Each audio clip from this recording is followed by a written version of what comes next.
পড়বেন কি দিয়ে? যদি 4টা সূরা আপনার মুখস্থ না থাকে তাহলে নামাজ পড়বেন কি দিয়ে? সুন্নত যদি আপনি পড়তে যান 4 রাকাত, তাহলে 4 রাকাত সুন্নতে 4 বার 4টা সূরা মিলাইতে, 4টা সূরা মিলাইতে হবে। ফরজটা আপনি বেঁচে যাবেন। ফরজ যদি 4 রাকাত হয়, 2 রাকাতে আলহামদুলিল্লাহ পরে সূরা মিলাইতে হবে, তার 2 রাকাত শুধু আলহামদুলিল্লাহ করতে হবে। কিন্তু আপনি সুন্নত থেকে তো কোনো বাসন নেই, সুন্নতে তো আপনি 4 রাকাতে 4 বার সূরা মিলাইতে হবে। তাহলে এই বস্তুগুলো আমাদের শেখার দরকার আছে না? আছে। কিন্তু আমরা ইমাম সাহেব রাখছি, টাকা দেই, কিন্তু একটা বস্তু সে জিজ্ঞাসা করব বা শুনবো সেটা আমরা করব না, লজ্জা পাই। কথা ঠিক? লজ্জা করলে চলবো? বাবা আমাদের ঠ্যাং যে একটা কবরে গেছে। বাজানরে গভীর মনোযোগ দিয়ে শোনো, মত এরকম ভয়ঙ্কর মত, মত বাজানরে জানে কি একবার দিনের বত্রে মতের কথা স্মরণ করবি। আল্লাহ বলে বান্দা আমি তোরে 100 রাকাত ফরজের নামাজের সওয়াব দিয়ে দেই। জোরে কান সুবহানাল্লাহ। একবার যদি মওতের কথা স্মরণ করো, আল্লাহ 100 রাকাত ফরজের নামাজের সওয়াব দিয়া দেয়। আল্লাহ কয় বান্দা যদি আমার দিনগত একবারে আল্লাহ কয়া ডাক দাও, আমি আল্লাহ তোমাকে 70 বার লাব্বাইক ইয়া আব্দি বলে ডাক দেই। আল্লাহকে যদি দেখো একবার, আল্লাহ ডাকে তোমার 70 বার। জোরে কান সুবহানাল্লাহ। বান্দা রে, আল্লাহ কয় বান্দা যদি আমার তরফে 1 কদম আকবারে চলে আসো, আমি আল্লাহ তোমাদের তরফে 70 কদম আকবারে চলে যাই। বাজার নামাজ এরকম বস্তু, দুনিয়ার জমিনে অনেক পাপ করেছো, এমন একটি কাজ করবা বাবা, এমন একটি কাজ করবেন আল্লাহর কাছে পছন্দিদা হয়ে যাব। একটা কাজের জন্য আল্লাহ তোমারে জান্নাত দিতে পারে। কথা ঠিক না? কেন জান্নাত দিতে পারে? তিনি হলেন আল্লাহ। জোরে কোন সুবহানাল্লাহ। আছে না নাই? বাজান আপনার মতো আমার মতো একজন পাপী ছিল। যুবকটা জিন্দেগির ভিতরে কোনোদিন নামাজ পড়ে নাই, হজ করে নাই, যাকাত করে নাই, কিছু বোঝে নাই। কিন্তু বাবারে অন্তিম কালে মওতের আগে আগে তিনার বিবির গর্ভে একটা সন্তান ছিল। সন্তানটা যখন গর্ভে ছিল, এবার স্বামীটা ডাক দিয়ে কয় বিবি ও, আমি কবে যিনি মারা যাব, আমি কবে যিনি মারা যাই। বিবি আমি তো জিন্দেগির ভিতরে অনেক পাপ করেছি, নামাজ কি বস্তু বুঝি নাই, আল্লাহর ঘরে কোনোদিন যাই নাই, কিন্তু বিবি একটা কথা আমি তোমারে মরার কালে বলে যাই। বিবি আমার কথাটা তুমি মাইলো। বলে স্বামী কি বলবা? বলে আমি যদি সন্তান হওয়ার আগে দুনিয়া থেকে বিদায় হয়ে যাই এবং সন্তান হওয়ার পরে যদি বিদায় হয়ে যাই, আমি তোমারে একটা কথা বলে যাই বিবি গো, এই সন্তানটারে তুমি নবীর মাদ্রাসায় দিয়ে দেবা। কোথায় দিয়ে দিবা? নবীর মাদ্রাসায় দান করে দিবা। আরে এবার তো বিবিকে তিনি বলে দিল। বিবিটা বলে দেওয়ার পরে তখন তেনার স্বামীটা, এবার ওই সন্তানটা দুনিয়ার জমিনে আসার আগে স্বামীটা কিন্তু দুনিয়ার থেকে বিদায় হয়ে গেল। এবার যখন ছেলেটা 5 বছর হয়ে গেল, এবার বিবির মনে পড়ে গেছে আমার স্বামী একটা বস্তু আমার কাছে আবদার করে গিয়েছে, এই সন্তানটারে মাদ্রাসায় দিতে বলেছে, আমি স্বামীর হুকুমটা পালন করব। বিবি তার হাতটা ধরে মুক্তবে নিয়ে গেছে, বলে হুজুর আমার সন্তানটারে হাফিজে কোরআন বানায়া দাও, হাফিজে কোরআন বানায়া দাও, আলিমে দ্বীন বানায়া দাও। মা তার মসজিদে মাদ্রাসায় রেখে চলে গেল। হুজুর ডাক দিল, বাবা আমার কাছে আয়। হুজুরের কাছে যখন সন্তানটা এলো, আসার পরে বলল, বাবা আমার সাথে বল, আউযু বিল্লাহি মিনাশ শাইতানির রাজিম, বিসমিল্লাহির রহমানির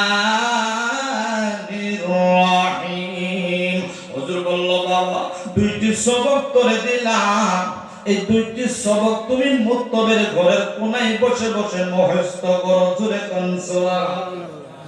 মুখস্থ করো। ছেলেটা একবার নয়, দুবার নয়, 3বার পাঠ করেছে। কয়বার পাঠ করেছে? 3বার আউযু বিল্লাহ বিসমিল্লাহ পড়েছে। সন্তানটা আউযু বিল্লাহ বিসমিল্লাহ 3বার পাঠ করার কারণে আল্লাহর আরশ কাঁপতেছে। জোরে কোন সুবহানাল্লাহ। আল্লাহ আরশ কাঁপে।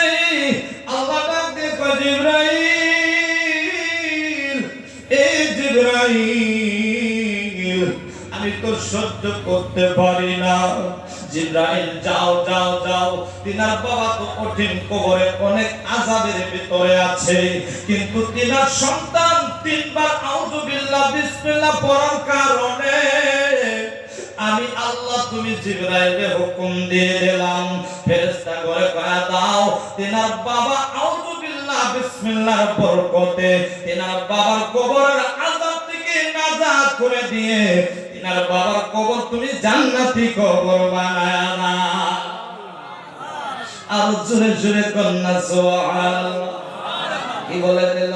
বলে 3বার আউযু বিল্লাহ বিসমিল্লাহ পড়ার কারণে আল্লাহ জিবরাইলের হুকুম দিয়ে দিচ্ছে, জিবরাইল যাও যাও, তিনার বাবার কবর আযাব নাজাত করে দিয়ে তিনার বাবার কবর জান্নাতি কবর বানায়া দাও। বাজানরে একটা আমল আপনার জন্য যথেষ্ট। বাজানরে গভীর মনোযোগ। নামাজ হইল শ্রেষ্ঠ ইবাদত। নামাজ ছাড়া কোনো গতি নাই। নামাজ ছাড়া কেউ ওলি হইতে পারে নাই। কথা ঠিক না? নামাজ হলো আল্লাহর ইবাদত। নামাজ ছাড়া কোনো গতি নাই। যে কোনো হালতে থাকেন, নামাজ আল্লাহ মাপ দেয় নাই। আল্লাহ কয়, বান্দা তুমি খাড়া হয়ে দাঁড়ায় নামাজ পড়তে পারো না, বয়ে থেকে নামাজ পড়ো, বয়ে থাকো পারো না, শুয়ে থেকে নামাজ পড়ো, শুয়ে থাকো পারো না।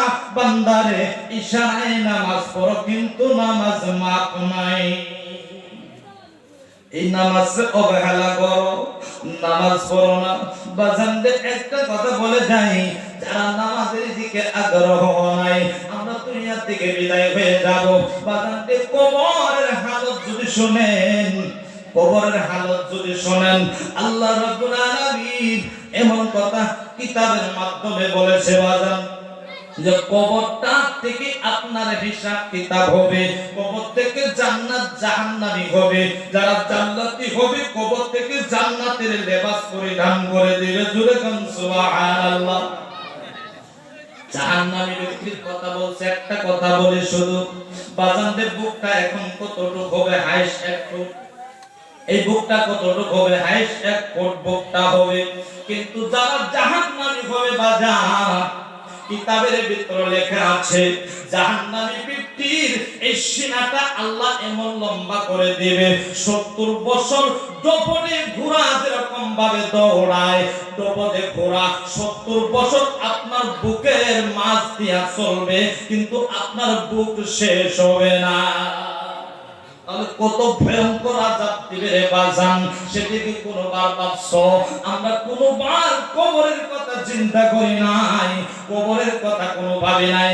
আমরা খালি টাকার পিছনে দৌড়াই, ঘুষের পিছনে দৌড়াই। কথা ঠিক কিনা? বাজানদের সুদ ঘুষ এবং যারা সুদ খায়, সুদ খানেওয়ালা যেরকম গুনাহ, নেনেওয়ালার ওরকম গুনাহ। বাজানদের গভীর মনোযোগ দিয়ে শোনো, সুদ খাইতে বলে, সুদ যারা খায়, সুদ যারা দেয়, বাজানরে সুদ খাওয়ার জন্য বলে নাই। সুদ খাওয়া থেকে শুয়োরের গোশত খাওয়া ভালো আছে, শুয়োরের গোশত খাওয়া ভালো আছে। যারা সুদ খায় বাজান, হক পথে চলে যান। সুদের মতো গুনাহ জিন্দেগির পৃথিবীর জমিনে আর কোনো গুনাহ হয় না বাজানরে। গুনাহ গুনাহ এরকম সুদের গুনাহ, সুদ খাইতে না করেছেন, সুদ খাইতে না করেছেন 70 বার, আর শুয়োরের খাইতে মানা করেছেন একবার। শুয়োরের মানা করেছেন একবার, আর সুদকে নিঃশ্বাস করেছেন 70 বার। তাহলে কি বললাম? যে সুদের থেকে গাহরি খাওয়াটাই ভালো হবে। কথা ঠিক কিনা বাজান রে? এখনো ভালো হয়ে যাওয়ার চেষ্টা করেন। অনেক টাকা আল্লাহ দিয়েছে, কিন্তু এখনো দুনিয়ার জমিন থেকে বাজান আপনার আমলটাই চলে যাবে। আমল ছাড়া কবরে কিছু যাবে না। ঘুষের টাকা আপনার কবরে দিব না, সুদের টাকা আপনার কবরে দিব না। আপনার কবরে শুধু নিয়ে যাবেন সাদা একটি মার্কিং কাপড়। তাহলে এই দুনিয়ার বড়াই করলে কি লাভ হবে? এর জন্য তো কবি বাজারের ভিতরে হয়েছে, আজ না হয় কাল তুমি যাই বা কবরে, যাওয়ার সময় দেখবি চায় গো তোমার ছবি রইবে পরে, যাওয়ার সময় দেখবি চায় গো। আজ না হয় কাল তুমি যাইবা কবরে, যাওয়ার সময় দেখবি চায় গো তোমার ছবি রইবে পরে, যাওয়ার সময় দেখবি চায় গো। দাদা গেল নানা গেল কেউ এলো না ফিরে, সবার জানিতে হবে গো ও ভাই অন্ধকার কবরে, সবার জানিতে হবে গো। আজ না হয় কাল তুমি যাইবা কবরে, যাওয়ার সময় দেখবি চায় গো তোমার ছবি রইবে পরে, যাওয়ার সময় দেখবি চায় গো। হায়রে যাওয়ার সময় দেখবে চায় গো তোমার ছবি রইবে পরে, যাওয়ার সময় দেখবে চায় গো। ঘর কলা বাড়ি কলা চলো গাড়ি করে, হঠাৎ আজরার সামনে খাড়া গো চলো অন্ধকার কবরে, হঠাৎ আজরার সামনে খাড়া গো চলো অন্ধকার কবরে, হঠাৎ আজরার সামনে খাড়া গো। আজ না হয় কাল তুমি যাইবা কবরে, যাওয়ার সময় দেখবি চায় গো তোমার ছবি রইবে পরে, যাওয়ার সময় দেখবি চায় গো। ভাইরা, কবরে যাইতে হবে কি হবে না? কবরে সবে একদিন চলে যাব। দাদা গেছে, বাবা গেছে, আমরা একদিন কবরে যাব, কিন্তু সেই কবরের ভয়টা আমাদের অন্তরে নাই। কথা ডেকে না বলেন, খারাপ লাগতেছে না? আর 10 মিনিট মান চলবে? খারাপ লাগতেছে? কারা কারা শুনবেন একটু হাত উঠান তো দেখি বাজার দিয়ে। এটা জান্নাতের বাগান। এই যে শুরু হয়েছে, এই যে শুরু হয়েছে, আপনারা তো আজকে খালি আজকে আমার সাথে বসতেছেন, কষ্ট করতেছেন জান্নাতের বাগানে, কিন্তু কালকে থাকবেন না। আর এই গোলাম নবী কালকেও থাকবে একবার 18 তারিখ পর্যন্ত। তারপরে একদিন 2 দিন বাকি আছে, তারপরে ফিরে যাবে। তো বাজান, একটা রাত আপনাদের কাছে, আপনাদের এলাকায় আসছি বাজান, যেগুলো বস্তু বললাম আমল করার চেষ্টা করবেন। আমলটা হলো 1 নম্বর, শোনার থেকে আমলটা 1 নম্বর। একটা কথা বলি যে আপনার মতো আমার মতো একটা ব্যক্তি ছিল, জীবনে তিনি কোনোদিন এই যে মাহফিল জলসা ভালো পায় না, কোনোদিনও যায় না। আর একটাই কাজ ছিল, সেটা লম্বা হয়ে যাবে, সেদিকে যায় না। বাজারে গভীর মনোযোগ। আজকাল আমরা দেখি দুনিয়ার জমিনে আমাদের টাকা হয়েছে, বাজার কত কত মানুষ আছে হাউস করে, আমি ফলনা মানুষটারে আমার বাড়িতে নিয়ে আসবো, কিন্তু সাধ্য নাই, আনতে পারে না। আছে না?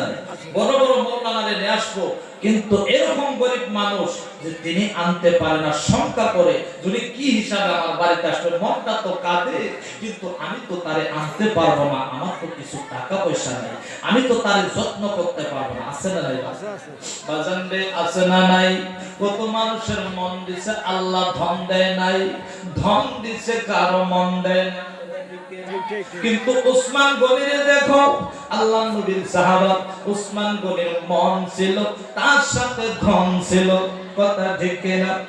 উসমান গনির কথা বলি রে বাবা, তারপরে মনে হয় আমি বিদায় নিয়ে যাব। আরে আমার দয়াল নবী মায়ের নবীর কাছে হযরতে আলী কারিমুল্লাহ ওয়াজহু, যে আলী নবীজির জামাই ছিল, আলী তো গরিব মানুষ ছিল রে বাবা। আলীর বাড়িতে 7 দিন গত হয়ে গেছে, চুলায় আগুন জ্বলে নাই। আমরা কত সুন্দর খানা খাই, আমরা কত সুন্দর বিছানায় ঘুমাই। নবীর কথা একবার ভাবছো যে নবী খেজুরের পাতায় ঘুমায় গেছে, নবী কোনোদিন সুন্দর বিছানায় ঘুমায় না। নবী কোনোদিন সুন্দর বিছানায় ঘুমায় নাই। আমাদের একটু সুখ ছাড়া ঘুম হয় না, কথা ঠিক বলতেছিলাম। ওসমান গনি নবীর দাওয়াত দেওয়ার জন্য চলে গেছে, ওইখানে হযরতে আলী কারিমুল্লাহ ওয়াজহু মওজুদ ছিল। আল্লাহ নবীর ওসমান গনি দাওয়াত দিবে, ইয়া রাসূলুল্লাহ, ইয়া হাবিবাল্লাহ, সাহাবা করে নিয়ে আজকে আপনি আমার বাড়িতে দাওয়াত খাইতে যাবেন, আমার বাড়িতে দাওয়াত গ্রহণ করবেন। নবীজি ওসমান গনির দাওয়াতটা নিয়ে নিল। আমার নবীজি সাহাবা ঘরে নিয়ে ওসমানের বাড়ির দিকে রওনা দিল। নবীজি আগে আগে যায়, ওসমান গনিরা পিছনে পিছনে যায়। নবীজি আগে আগে যায়, ওসমান গনি পিছনে পিছনে যায়। বাজারে গভীর মনোযোগ, ওসমান গনি নবীর পিছনে পিছনে যায়। আমার নবীদের কদম মোবারক গুলি হিসাব করে, জুড়ে কোন সুবহানাল্লাহ। বুখারী শরীফের হাদিসের কথা বলছে রে বাবা। ওসমান গনি নবীদের পা মোবারক হিসাব করে। আমার নবী কিছু খান যাওয়ার পর ওসমান গনির দিকে তাকায় বলে, ওসমান গনি, আমার কত দাওয়াত দিছো, কোনদিন পাও হিসাব করো নাই, কিন্তু আজকে তুমি আমার দাওয়াত দিয়া আমার পাওগুলি কেন হিসাব করো রে ওসমান গনি? আমি জানতে চাই কেন তুমি আমার পাওগুলি হিসাব করো। ওসমান গনি ডাক দিয়ে কয়, ইয়া রাসূলুল্লাহ, ইয়া হাবিবাল্লাহ, আমি কিসের জন্য আপনার পাও মোবারক হিসাব করি? ইয়া রাসূলুল্লাহ, শুনেন শুনেন, আমি মদিনার জমিনে দেখলাম গো, কত গরিব মানুষের সন্তানেরা বড় বড় মালিকেরা কিনে নিয়েছে, বড় বড় মালিকের বাড়িতে কাজ করে, কিন্তু ওই গরিব সন্তানেরা বাড়ি যাইতে পারে না, বাবারে বাবা কয়ে ডাক দিতে পারে না, মারে মা কয়ে ডাক দিতে পারে না। ইয়া রাসূলুল্লাহ, আমি নিজ চোখে দেখলাম গরিব মানুষের পুলারা চোখের পানি ফেলায়া কাঁদে, আমি ওসমান গনি সহ্য করতে পারি নাই।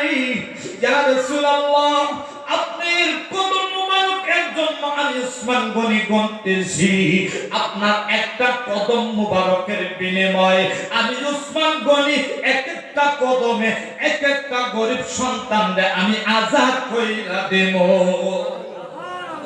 আমি এক একটা সন্তানরে আমি আমার টাকা দিয়া আমি ওসমান গনি গরিব সন্তানরে বাবা মার কাছে ফিরাইয়া দিব। আমার নবী চোখের পানি ছেড়ে দেয়, ডাক দেয়, ওসমান গনি, তুমি আমার মুখে হাসি ফুটাইতে পারবা, আবু বকর আমি পারবে না। দাওয়াত খাইছে বাবা, দাওয়াত খাইছে, আবার চলে গেল, আমার নবীজি চলে গেল। এবার আলী কারিমুল্লাহ ওয়াজহু গরিব মানুষ, চোখের পানি ফেলায় কাঁদে, একটা দৌড় দিছে বাড়ির দিকে, বাড়ির সামনে গিয়া ফাতেমা দেখে ঝাড়ু লাগাইতেছে।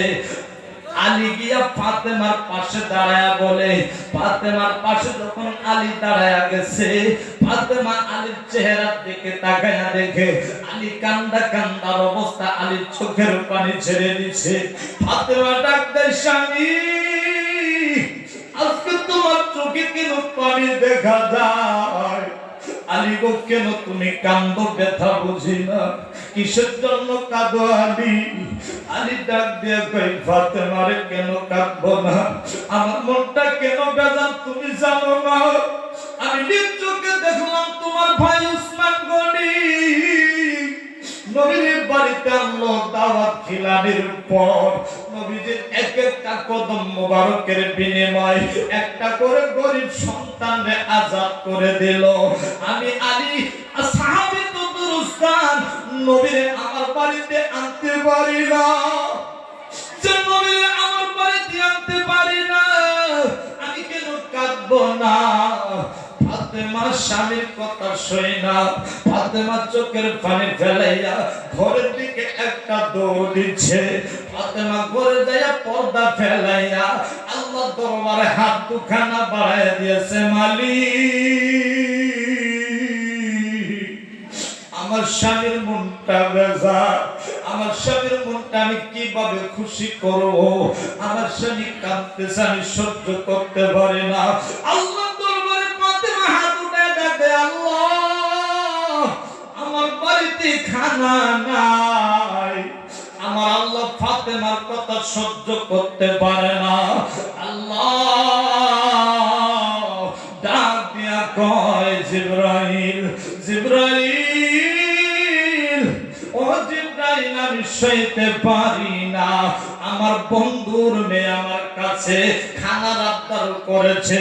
এ জিবরাইল দাও দাও, জান্নাত থেকে ফাতেমার হাত নিচে যাওয়ার আগে জান্নাত থেকে জান্নাতি খানা দেখছি, আমার বন্ধুর মেয়ে ফাতেমার বাড়ি পৌঁছায়া দাও।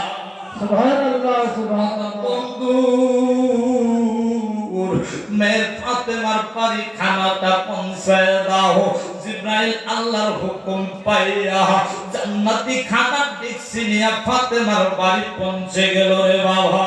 ফাতেমার বাড়িতে জিবরাইল গিয়া ডাক দেয়, ফাতেমা ও ফাতেমা তাকায়া দেখো খানা হাজির হয়ে গেছে। ফাতেমা দোয়া ছেড়ে দিয়া আলীর ডাক দিয়ে কয়, স্বামী গো যাও আমার আব্বা জানরে দাওয়াত দিয়ে আসো, সাহাবা সহ দাওয়াত দিয়ে আসো। আলী খুশি হয়ে একটা দৌড় দিচ্ছে নবীর কাছে। নবীর কাছে গিয়া বলে, ইয়া রাসূলুল্লাহ ইয়া হাবিবাল্লাহ, আজকে আমি আলীর দাওয়াত গ্রহণ করো। আমার মায়ের নবী জানতেছে কি জানে না, আমার দয়ার নবী জানতেছে কিভাবে খানা আসলো। নবীজি চোখের পানি ছেড়ে দিল। আলী কয়, ইয়া রাসূলুল্লাহ উসমান গনি দাওয়াত দিল, আপনি হাসি দিলেন। আমি দাওয়াত দিলাম, আপনি চোখের পানি ছেড়ে দিলেন। আপনি কিসের জন্য কাঁদেন ইয়া রাসূলুল্লাহ? আমি তো ব্যথা বুঝলাম না। নবীজি কয়, না না আমি এমনি কাঁদতেছি। আলী তোমার চিন্তা করতে হবে না, তোমার দাওয়াত গ্রহণ করেছি, অসুবিধা নাই। সাহাবা করে নিয়া আলীর বাড়িতে চলে গেছে। যখন খানাগুলি বিতরণ করে সাহাবা খানাগুলি খায়, এত টেস্টিং এত সুন্দর হয়েছে। এক সাহাবা আরেক সাহাবারে ডাক দেয়া কয়, এ শুনছনি উসমান গনির বাড়িতে কত দাওয়াত খাইলাম, কিন্তু এত সুন্দর খানা পাই নাই। আলী তো কোনো টাকা নাই, আলী এত সুন্দর খানা কিভাবে জোগাড় করেছে? আলী তো কোনো টাকা নাই, আলী কিভাবে তো সুন্দর খানা পাইলো? আরে আমার নবী শুনতে পাইলো কানাকানি করতেছে। নবীজি ডাক দিল, সাহাবা আমার কাছে আসো। সাহাবা দুইজন নবীজির কাছে আসলো। নবীজি ডাক দিয়ে, সাহাবা তোমরা খানা খাইতেছিলা আর কি যেন বলতেছিলা, বাবা কি হয়েছে একটু খুলে দাও। সাহাবা ডাক দেখো, ইয়া রাসূলুল্লাহ ইয়া হাবিবাল্লাহ, আমরা উসমান গনির বাড়িতে অনেক দাওয়াত খাইছি, কিন্তু এত সুন্দর খানা তো আমরা পাই নাই। আমার নবী ডাক দিয়ে, সাহাবা এই যে খানাটা তোমরা খাইছো, এটা দুনিয়ার কোনো খানা খাও নাই, এটা পৃথিবীর কোনো খানা খাও নাই। যে খানাটা তোমরা খাইছো এই খানাটা জান্নাত থেকে এসেছে, জান্নাতি খানা খাইছো। সুবহানাল্লাহ সুবহানাল্লাহ। সুরে কোন সুবহানাল্লাহ সুবহানাল্লাহ। নবীর মেয়ে ফাতেমা, কথা ঠিক কিনা? তার নাম হইল নবীর বেটি ফাতেমা। সবে একটু জবানটা খুলে জিকির করেন। জিকির হইল কলবের খোরাক। আলা বিজিকিরিল্লাহি তাতমাইন্নুল কুলুব। জিকির করলে আপনার কলবটা পরিষ্কার হয়, কলবটা সাফ হয়। সবে আমার সাথে বলেন আল্লাহ আল্লাহ আল্লাহ আল্লাহ আল্লাহ।